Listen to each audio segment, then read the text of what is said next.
સ્વયં સૈનિક દળ દ્વારા બુદ્ધ પૂર્ણિમાની ગુજરાત રાજ્યમાં જાહેર રજા જાહેર કરવાની મુદ્દે કલેક્ટર આવેદનપત્રને પાઠવવામાં આવ્યું હતું.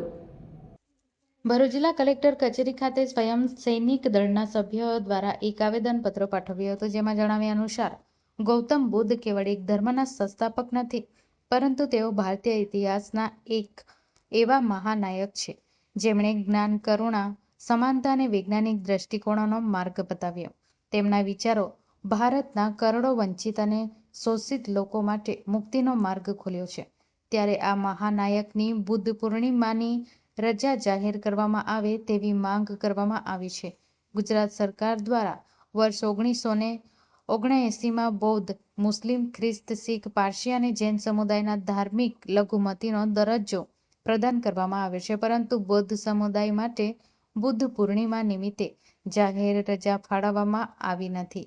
ત્યારે બુદ્ધ પૂર્ણિમા નિમિત્તે જાહેર રજા આપવા સાથે 7 જેટલી માંગણીઓ સંતોષવામાં આવે તેવી માંગ કરી છે.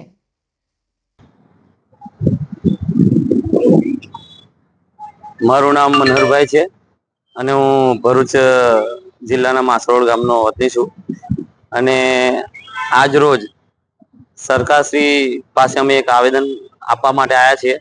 અને અમારી માંગણી એવી છે કે ગુજરાત રાજ્યની અંદર બધા ધર્મોના લોકો માટે એમના ધર્મના દિવસની રજા હોય છે. તો અમારી માંગણી એવી છે કે અમે બુદ્ધિસ્ટ લોકો છે, તો બુદ્ધ પૂર્ણિમા અમારા માટે વિશેષ છે, કારણ કે આજના દિવસે બુદ્ધને જ્ઞાનની પ્રાપ્તિ થઈ અને વિશ્વના ફલક ઉપર પણ આપણા દેશને બૌદ્ધિસ્ટ દેશ તરીકે ઓળખવામાં આવે છે. તો અમારી માંગણી સરકાર પાસે એટલી જ છે કે બુદ્ધ પૂર્ણિમા અમારા બુદ્ધિસ્ટો માટે વિશેષ છે, તો આ બુદ્ધ પૂર્ણિમાની રજા પણ હવે જાહેર કરવામાં આવે. બસ.